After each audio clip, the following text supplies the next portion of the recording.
Hello guys, good morning, नमस्ते, ढोकदिया। साउदीको जिन्दगी हेरौँ है साथी हो।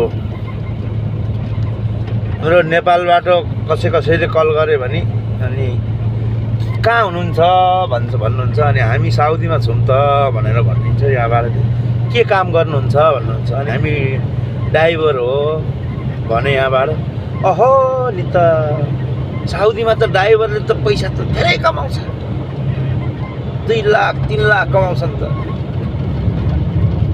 भन्छन्। अनि हाम्रो त छैन त त्यस्तो, हाम्रो त यस्तै 30-40 हजार हुन्छ भनेर हाइ हामीलाई दिनुपर्छ भनेर ढाँट्नु भएको।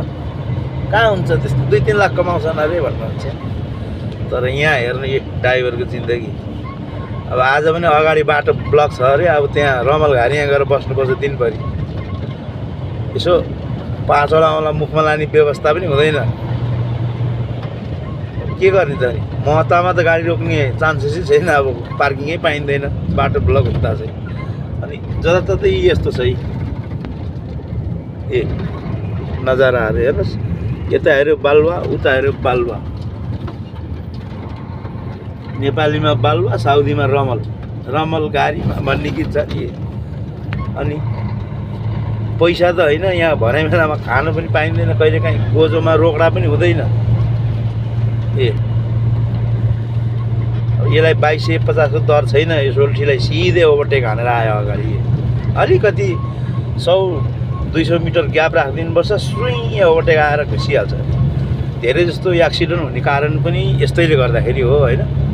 अलिकति अब यो बारिसको टाइममा ग्याप राखेर चल्नुपर्ने, आफैले बुझ्नुपर्ने हो। हाम्रै खतरा हो, हाम्रै लागि हो भनेर, तर बुझ्दैनन्। यसरी अलिकति ग्याप राख्दैन तासै सुई आएर घुसाइदिइहाल्छ। अब यो गाडी जस्ट मैले यति ग्याप राखेर हिँडेको छु, आएर घुसिहाल्छ।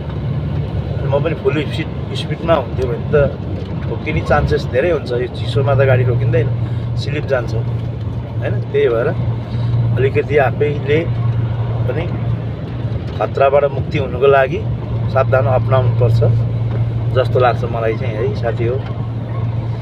अनि अब आज कहाँ गएर सुत्नुपर्ने हो, रम्बल गाडीमा होइन। बाटो चाहिँ बन्द छ अरे, न्युज आइसक्यो। हाम्रो केही साथीहरू अगाडि गएर बसिरहेका छन्, उनीहरू पनि रमल गाडीमै छन्। अब हामी पनि गएर बसिन्छ। अनि त्यस्तै हो, अरू कुरो त के नै छ र साउदीमा होइन। साउदीको ड्राइभरहरूले धेरै कमाउँछन् भन्नेहरूलाई चाहिँ उहाँहरूलाई चाहिँ यो भिडियो है खास गरी ल हेर्नु होला।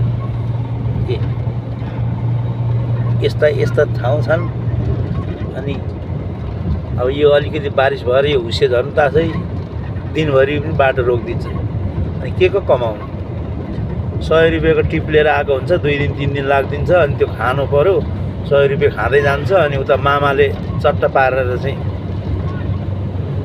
सेल्फी, फेरि यहाँ त्यो सेल्फी क्या